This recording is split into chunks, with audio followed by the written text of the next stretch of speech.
नमस्कार। बखबर में आपका स्वागत है। मैं हूं राघवेंद्र सिंह। बखबर में आज हम बात करेंगे मध्य प्रदेश की सियासत पर आदिवासी मुख्यमंत्री का साया। हम साया शब्द का इस्तेमाल इसलिए कर रहे हैं क्योंकि आदिवासियों के मुख्यमंत्री बनाने की बात तो होती है, लेकिन किसी भी पार्टी ने आज तक आदिवासी मुख्यमंत्री बनाया नहीं है।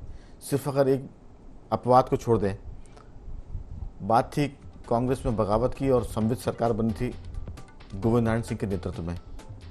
ये बात 1967 के आसपास की है और तब बीच में राजमाता सिंधिया से गोविंद सिंह की अनबन हुई और उनको मुख्यमंत्री के पद से हटा दिया गया।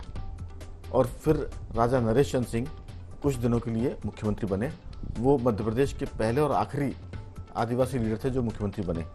उसके बाद बातें तो बहुत हुई, लेकिन कांग्रेस में कभी आदिवासी लीडर को मुख्यमंत्री नहीं बनाया। 1980 की बात करें तो बहुमत शिव भानु सिंह सोलंकी के पास था, लेकिन तब कमलनाथ कांग्रेस के प्रभारी बनकर मध्य प्रदेश आए थे और मुख्यमंत्री बन गए थे अर्जुन सिंह। उसके बाद फिर 1993 की बात है, तब भी बात चली थी आदिवासी मुख्यमंत्रियों की, लेकिन तब मध्य प्रदेश की सरकार में मुख्यमंत्री बने दिग्विजय सिंह और उनके साथ दो उप मुख्यमंत्री बने, प्यारेलाल कंवर और जमुना देवी, दोनों आदिवासी। एक छत्तीसगढ़ से संबंध रखते थे प्यारेलाल जी, और जमुना देवी मध्य प्रदेश में धार के पास, जहाँ से उनके भतीजे उमंग सिंगार आदिवासी लीडर भी हैं, मंत्री भी रहते कमलनाथ की सरकार में, और वही इन दिनों आदिवासी मुख्यमंत्री का झंडा बुलंद कर रहे हैं। तो कांग्रेस में तो ये साफ था कि बात तो हुई, लेकिन आदिवासी कोई सीएम बना नहीं। जहाँ तक बीजेपी की बात है, वहाँ आदिवासी मुख्यमंत्रियों की बात कभी बहुत जोर से उठी नहीं।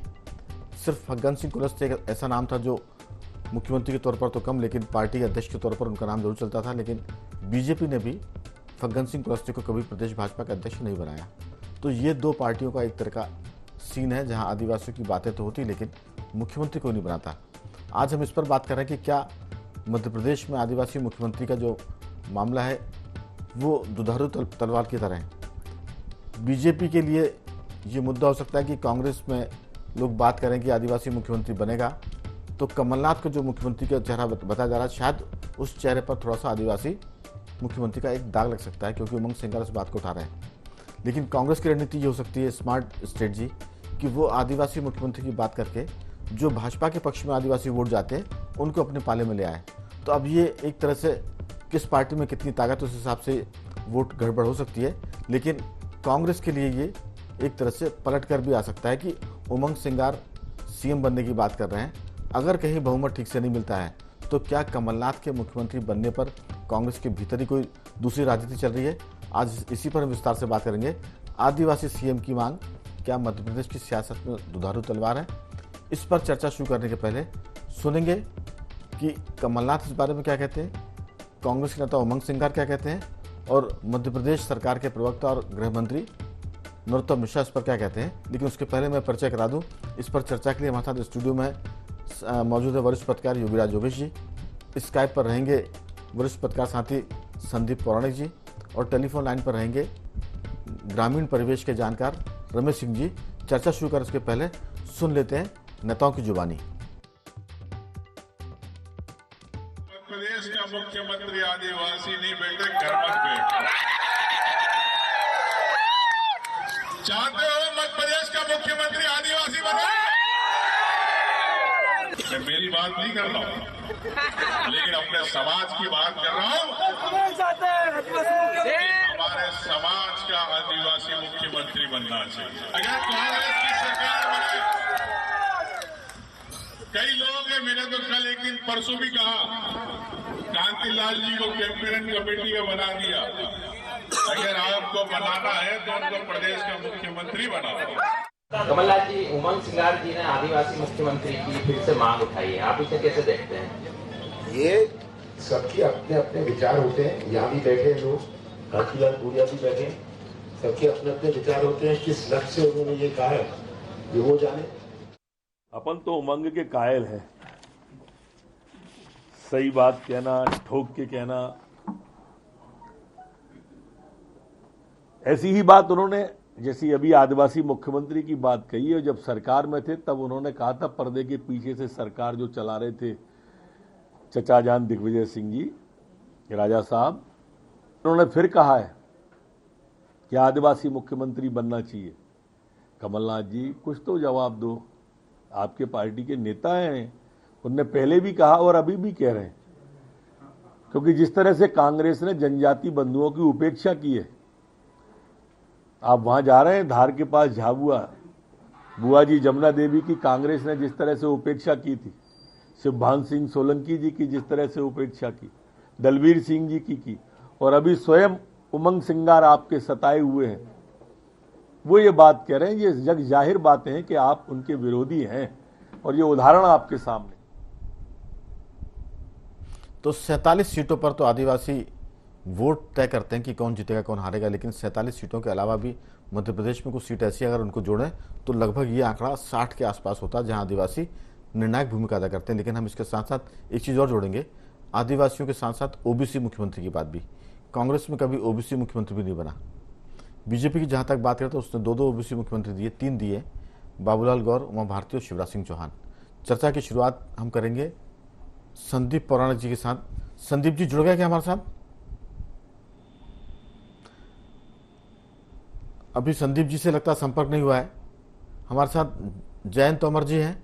जयंत तोमर जी, बहुत बहुत स्वागत है आपका। योगीराज जी, नमस्ते राघवेंद्र जी। चर्चा योगीराज जी के साथ, क्योंकि योगीराज जी ये जो सारा मामला है आदिवासी और ओबीसी तक नहीं सिमटेगा, बल्कि ये दलित तक भी जाएगा। हो सकता है कल कांग्रेस में कमलेश्वर पटेल भी कुछ बात कहें विंध्य से, क्योंकि वो ओबीसी से आते हैं। तो ये बहुत सारे मामले हैं जो कांग्रेस को लाभ पहुंचा सकते हैं, जो कांग्रेस को नुकसान पहुंचा सकते हैं और बीजेपी को भी कटघरे में खड़ा कर सकते हैं, क्योंकि बीजेपी ने अभी तक अपने यहाँ कोई भी आदिवासी मुख्यमंत्री के तौर पर किसी आदमी को आगे नहीं बढ़ाया है। मुख्यमंत्री बनना नहीं बनना विधायक तय करते हैं, पार्टी हाईकमान तय करता है, लेकिन कुछ नाम चलते भी है जो ये मुख्यमंत्री के दावेदार हो सकते हैं। जैसे कांग्रेस में कभी सुभाष यादव मुख्यमंत्री के दावेदार थे ओबीसी के रूप में, शिवभानु सिंह सोलंकी थे, जमुना देवी थी। उन्होंने तो ये एक बार ये भी कहा था जमुना देवी ने कि मैं दिग्विजय के तंदूर में सिक रही हूँ, जल रही हूँ। तो ये बहुत सारी बातें हैं। कमलनाथ के बयान पर बहुत कटाक्ष किया है नरोत्तम मिश्रा ने। उन्होंने कहा कि कुछ तो जवाब दें कमलनाथ जी, क्योंकि कांग्रेस तो आदिवासियों को पीछे करती आई है। आपकी राय, ये जो आदिवासी, ओबीसी और दलित वोट बैंक को लेकर मुख्यमंत्री बनाने की बात है, अध्यक्ष बनाने की बात है, क्या ये पार्टियों को पलट कर भी पड़ सकता है, बैकफायर भी कर सकता है? आपकी राय। देखिए राघवेंद्र जी, दलित हूँ, आदिवासी हूँ, ओबीसी हूँ, यही अब सारी पार्टियों को माई बाप है। ढूंढ ढूंढ के ये देखा जाता है, चाहे प्रदेश अध्यक्ष बनाने का मामला हो, चाहे डिप्टी सीएम बनाने का मामला हो, चाहे सीएम बनाने का मामला हो, टार्च लेके ढूंढते हैं कि कहाँ छुपा हुआ है कौन सा आदिवासी और उसको कैसे हम बनाएं जी, क्योंकि ये वोट बैंक का मामला है। जैसे आपने एक टेली बताई कि मध्य प्रदेश में 47 सीटें इस वर्ग की हैं और 60 के आसपास ये प्रभाव डालते हैं, 60 सीटों पर। और 2018 में तो कांग्रेस ने बिल्कुल बम्पर जीत हासिल की थी। 47 में से करीब 34-35 के आसपास कांग्रेस इस वर्ग से जीती थी जी। और ये वो वर्ग था जो 2003 से बीजेपी को वोट करता चला आ रहा था। पिछले 20 सालों में केवल 2018 का मामला ऐसा रहा जब ओबीसी वर्ग के मतदाता कांग्रेस के साथ गए। और ये बात भी सही है कि ये वर्ग जिधर चला गया उधर सरकार बनने में आसानी होती है। तो सभी राजनीतिक दलों का फोकस इन्हीं वर्गों पर होता है। पूरी राजनीति आप देख लीजिए, चाहे सेंट्रल की, चाहे मध्य प्रदेश की, चाहे अदर स्टेट्स की, सब यही देखा जाता है कि इस वर्ग से कौन आता है। अब सामान्य श्रेणी वालों की तो वरिष्ठ पोस्टों पर पहुंचने की बात अब हवा हो गई है। और अभी भी ये जो मांग उठाई है उमंग सिंगार ने, ये बात सही है कि आदिवासी बहुतायत में मध्य प्रदेश में और बहुत गंभीर मांगे, लेकिन बहुत अगंभीर नेता ने ये मांग उठाई है जी। क्योंकि उमंग सिंगार जो हैं वो इनकी पॉलिटिक्स पिछले कई दिनों से हम देख रहे हैं, ये खुद इतने चारित्रिक रूप से या कदाचरण के रूप से इतने घिरे हुए हैं। 3-3, 4-4, 5-5 शादियों के बाद 2-2, 3-3 पत्नियों की संदेहास्पद स्थिति में मौत हुई इनके घर पे, इनके बंगले पे। तो इनका चरित्र खुद संदेह के घेरे में। और ये जब मांग उठाते हैं, एक बार इन्होंने दिग्विजय सिंह को भी कह दिया था कि ये ब्लैकमेलर है, जब 2018 में कमलनाथ जी की सरकार बनी थी। तो इनकी गंभीरता खुद संदिग्ध है। लेकिन वो जो बात कर रहे हैं आदिवासी मुख्यमंत्री की, वो बात बड़ी महत्वपूर्ण है, क्योंकि कोई भी पार्टी उस मसले पर एक बार सोचेगी जरूर कि इसमें कुछ यदि रास्ता, क्योंकि उसमें असल में कांतिलाल भूरिया का नाम भी है और कांतिलाल भूरिया कांग्रेस के वरिष्ठ नेता है, वो प्रदेश कांग्रेस के अध्यक्ष भी रह चुके हैं और अभी उनको कांग्रेस से जिम्मेदारी भी दी है। जी बिल्कुल नहीं, लेकिन इसमें यह भी देखा जाना चाहिए। अब कांतिलाल भूरिया जब प्रदेश के प्रदेश कांग्रेस के अध्यक्ष थे तो उनका परफॉर्मेंस क्या था? केवल इस आधार पर कि साहब आप आदिवासी इसलिए आपको चीफ मिनिस्टर बना दो। कम से कम इस वर्ग के नेताओं को भी ये समझना चाहिए, या आज जैसे शिवराज सिंह चौहान पिछले वर्ग से आते हैं। अब तो इसी आधार पर तो जनगणना होने की बात हो रही है कि आप जाति के आधार पर जनगणना कराइए और फिर जिस जाति के जितने वोट होंगे उसको उतना हक मिले सरकार चलाने में। वो तो मैं पहले ही कह चुका हूँ कि ये 2-3 कास्ट ऐसी हैं जो राजनीति की माई बाप है, सारी राजनीति इन्हीं के सेंटर्ड गुजरती है। लेकिन एक जो बात मैं वो कर रहा हूँ कि दिग्विजय सिंह जी चीफ मिनिस्टर बने थे, ये दिल्ली कॉलेज से पढ़ के आए थे, मतलब हाईली क्वालिफाइड थे।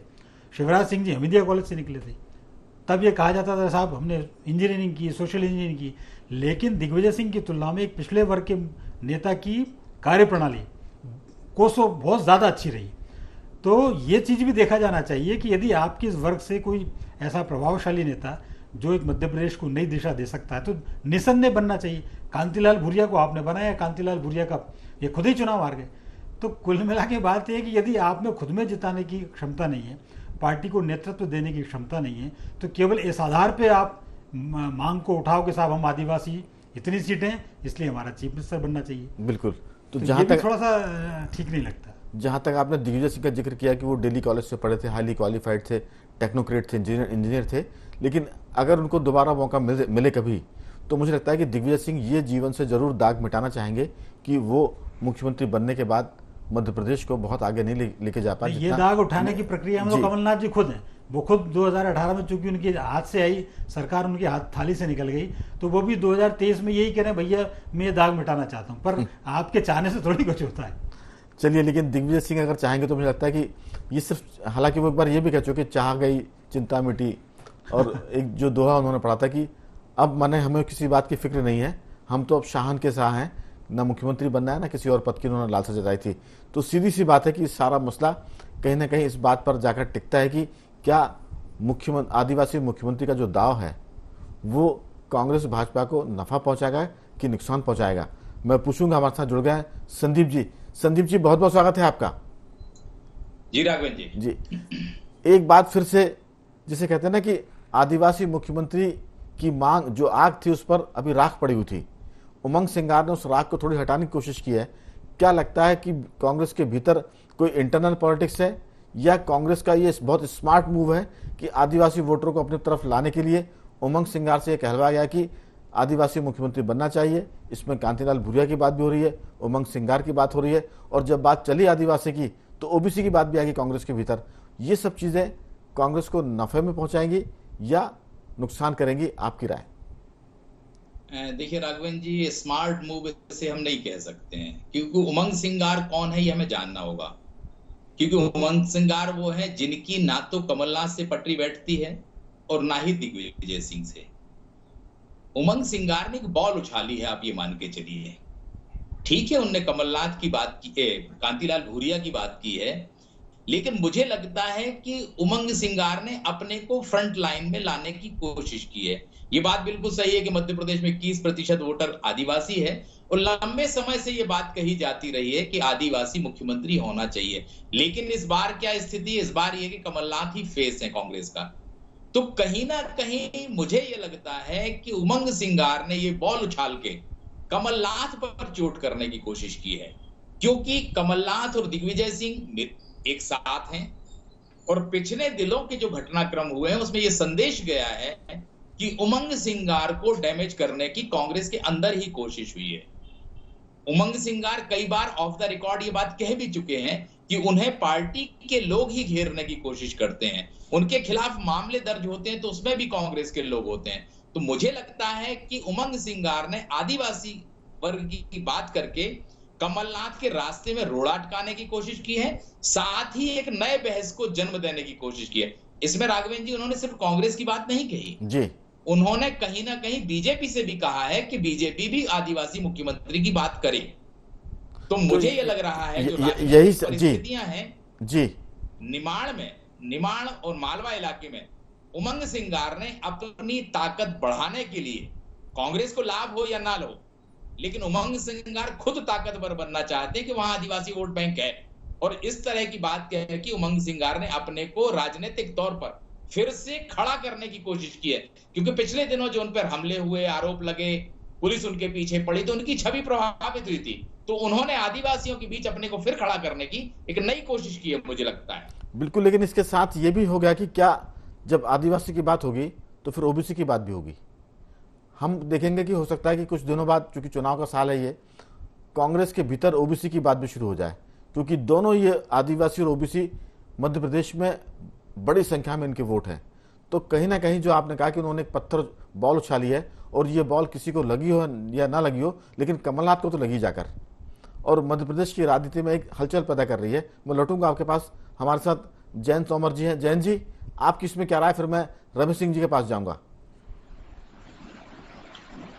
जी राघवेंद्र जी, संदीप पौराणिक जी ने जो समीकरण बताए हैं वो तो अपनी जगह है ही, लेकिन मैं यहाँ ये कहना चाहता हूँ कि उमंग सिंगार को ये बहुत अच्छे से पता है कि पिछले दिनों भीम आर्मी ने और जयस ने मिलकर, जो भीम आर्मी का जो सम्मेलन हुआ उसमें चंद्रशेखर ने कहा कि अगला मुख्यमंत्री आदिवासी होगा। इधर जयस जो अपनी ताकत बढ़ाने की कोशिश कर रही है, ये अलग बात है, कहना मुश्किल है कि उसकी ताकत कितनी है, वो कितनी सीटों पर लड़ेगी और कितनी सीटों पर जीतेगी, लेकिन जयस ने एक वातावरण तो बनाया ही है। मध्य प्रदेश में सबसे बड़ी आबादी, देश भर में सबसे ज्यादा आबादी आदिवासियों की अगर कहीं है तो मध्य प्रदेश में है, और ये दुर्योग कहिए, संयोग कहिए कि आदिवासी मुख्यमंत्री नहीं बन पाया है। कांग्रेस का इतने लंबे समय तक शासन रहा है, तो ये उमंग सिंगार ने अगर मांग उठाई है तो उन्हें भी पता है कि पहले से ही ये मसला चल रहा है, ये मुद्दा चल रहा है, और ऐसी स्थिति में अगर कुछ हो जाए तो बहुत अच्छी बात है। या ये भी कहना चाहूंगा कि कांग्रेस के प्रभारी जेपी अग्रवाल ने कहा था कि कोई जरूरी नहीं है कि कमलनाथ मुख्यमंत्री बने, तो ये हो सकता है कि इस तरह के जो समीकरण संभावित हैं उनको ध्यान में रखते हुए कहा होगा। लेकिन भाजपा की जहां तक बात है तो ये भी ध्यान में देने की बात है कि छत्तीसगढ़ में नंद कुमार साय किस तरह से निराश हुए, वहां पर ये इस बात को भी देखा जाए। इसलिए दोनों तरफ ही असंतोष है आदिवासियों की अगर बात करें तो। बिल्कुल, और ये आदिवासी के साथ में एक चीज जरूर क्लब जोड़ता हूँ, वो है ओबीसी। आदिवासी ओबीसी जिसके साथ जाएंगे सरकार उसकी बन जाएगी, हर किसी को ये पता है। मैं रमेश सिंह जी से पूछूंगा, रमेश जी, क्या आपको लगता है कि जैसा हमने कहा कि क्या ये स्ट्रेटेजिकल कांग्रेस का स्मार्ट मूव है, या कांग्रेस की इनफाइट है जो उभर कर सामने आ रही है? क्या उमंग सिंगार के दिमाग में कुछ और चल रहा है? चुनाव के समय कुछ वो नया खेल कर सकते हैं, कुछ नया निर्णय कर सकते हैं? क्योंकि बीजेपी का जिस ढंग से उन पर मूव हुआ था, चाहे मुकदमे की बात हो या किसी और की बात हो, क्योंकि उनका संबंध एक बड़े परिवार से है। वो मध्य प्रदेश की वरिष्ठ आदिवासी नेता जमुना देवी के भतीजे हैं, जो मध्य प्रदेश में लंबे समय तक उप मुख्यमंत्री के पद पर रही हैं। तो मुझे लगता है कि उमंग सिंगार का जो परिवार है, जो विरासत है, वो बड़े नाम की है, वो खुद भी चर्चाओं में रहे हैं। रमेश जी, आपकी राय? आदिवासी का जो मुख्यमंत्री का एक उन्होंने जो पासा फेंका है, वो किस किस को लाभ पहुंचाएगा और कौन कौन इसमें डैमेज होगा? राघवेंद्र जी, मुझे लगता नहीं है कि इसमें कोई कांग्रेस की स्मार्ट स्ट्रेटेजी है। हाँ, बीजेपी की इसमें स्ट्रेटेजी हो सकती है, जैसे कांग्रेस ने बुंदेलखंड में नारायण शर्मा और नारायण त्रिपाठी, उनका जो रणनीतिक इस्तेमाल किया है, वो दरअसल विंध्य में है, मैहर से उनका संबंध है, विंध्य की पॉलिटिक्स करते हैं नारायण त्रिपाठी जी। तो देखिए, राजनीति में हर राजनीतिज्ञ और हर राजनीतिक पार्टी रणनीतिक खेल खेलती है। तो मुझे पूरी संभावना है कि ये जो जमुना देवी के भतीजे हैं, जमुना देवी ने, आपने कहा था कि जमुना देवी ने एक बार कहा था कि मुझे सिंह के तंत्र में पड़ रही हूँ, और उमंग सिंगार का ये बयान उसी भावना का प्रकटीकरण है। और रणनीतिक रूप से मुझे इसमें उमंग सिंगार के पीछे इनके पीछे कोई रणनीति लग रही है कि जो मैं आपको बताऊं, आदिवासी युग है ना आज का, राघवेंद्र जी, मैं उसे नजदीक से देखता हूँ, हाईटेक है और पूरे देश के आदिवासी संगठनों से, लोगों से जुड़े हुए हैं। वो फेसबुक और व्हाट्सएप के माध्यम से उन्हें अपनी ताकत का एहसास भी है और उसका आकलन भी करते हैं। लेकिन क्या है कि मतलब एक उनमें वो चेतना अभी आगे बढ़ के अपनी बात रखने की नहीं थी। लेकिन जो उमंग सिंगार ने ये बात कही है, इससे किसको नुकसान होगा ये तो अभी बहुत मुश्किल है कहना, लेकिन इससे एक चीज जरूर हो सकती है कि आदिवासी युवाओं में एक महत्वाकांक्षा की हलचल पैदा हो सकती है, और वो हलचल चुनावों के दौरान किस करवट बैठती है, लेकिन ये हलचल जरूर होगी। और अगर ये मुद्दा और आगे बढ़ा तो कांग्रेस को नुकसान हो सकता है। बीजेपी इसमें बहुत फायदे में रहेगी, ऐसा तो मुझे लगता नहीं, क्योंकि बीजेपी ने आदिवासी मुख्यमंत्री आज के नाम पे कुछ भी नहीं किया है। कांग्रेस वगैरह ने तो 3 मुख्यमंत्री दिए है, कांग्रेस बीजेपी ने तो कुछ भी नहीं किया। इसका फायदा हो सकता है जैस को मिले, हो सकता है उनकी इंटरनल पॉलिटिक्स आदिवासियों की है, उसमें कोई नया समीकरण बैठ जाए। एक चीज और हो सकती है कि मान लीजिए चुनाव के बाद कोई बहुत ज्यादा बहुमत ना मिला कांग्रेस को, तो उस स्थिति में समीकरण उलट भी सकते हैं और उमंग सिंगार का सोच ये भी हो सकता है कि कोई ऐसी परिस्थिति राजनीति में बनने में नहीं हो लगती, कौन सी परिस्थिति बन जाए। लेकिन ये तो अब भविष्य की बात है कि पता नहीं किसके भाग्य में क्या हो। लेकिन अभी तो योगीराज जी, सीधी सी बात यह कि जो जुगलबंदी कमलनाथ और दिग्विजय सिंह की कांग्रेस में चल रही है, ये उमंग सिंगार का बयान उसको कहीं ना कहीं थोड़ा सा डैमेज करेगा, क्योंकि दिग्विजय सिंह ने एक इंटरव्यू में कहा है कि मध्य प्रदेश में कांग्रेस का मुख्यमंत्री का चेहरा कमलनाथ है, कमलनाथ और कमलनाथ है।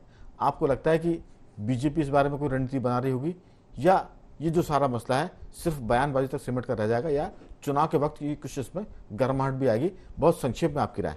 देखिए राघवन जी, ये कांग्रेस में तो हलचल पैदा कर ही रही है, क्योंकि ये निश्चित तौर पे भी कमलनाथ जी चूंकि as a chief minister face है, लेकिन जैसे ही आदिवासी की बात आती है, जब आला कमान तक पहुंचती है तो फिर एक गंभीर मसला हो जाता है।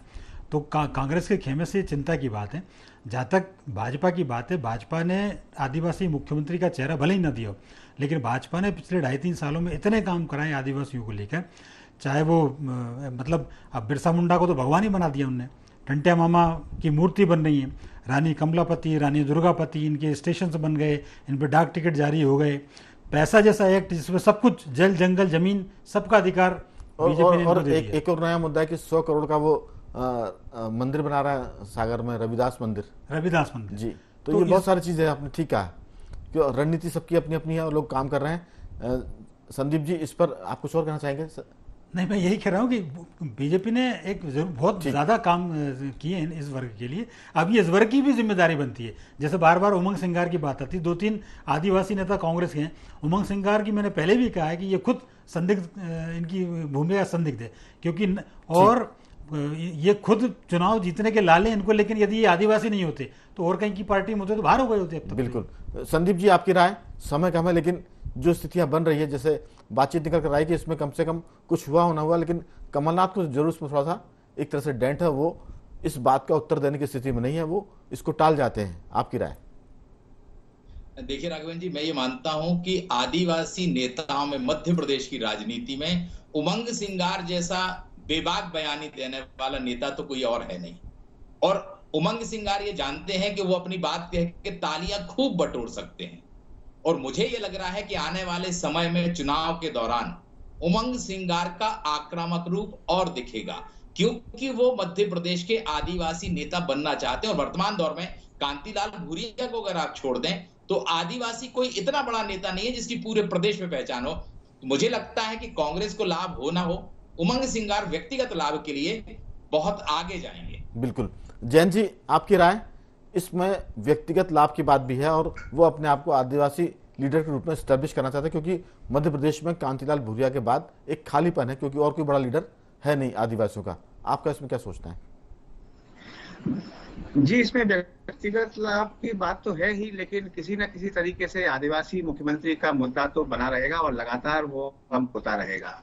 और शायद यही है कि भारतीय जनता पार्टी ने इस बात को ध्यान में रखते हुए सुमेर सिंह सोलंकी को धीरे से आगे बढ़ाया, जिन्होंने आदिवासी क्षेत्र में काम किया है। और जहां तक कांतिलाल भूरिया की बात है, उनको प्रभारी बनाया गया है कांग्रेस ने, लेकिन ये भी ध्यान देने की बात है कि कांतिलाल भूरिया की क्या मध्य प्रदेश में इतनी व्यापक छवि है जैसी जोड़ूंगा कि भूरिया के जो बेटे हैं, इस बात को भी देखिए। जैन जी, भूरिया के बेटे युवक कांग्रेस के अध्यक्ष भी हैं। ये इसमें एक बात जरूर ध्यान दीजिए कि कांतिलाल भूरिया के बाद उनकी विरासत के लिए उनका बेटा युवक कांग्रेस का अध्यक्ष है और वो भी काफी आक्रामक रुख अख्तियार करते हैं, कई बार देखने सुनने को मिला है। जी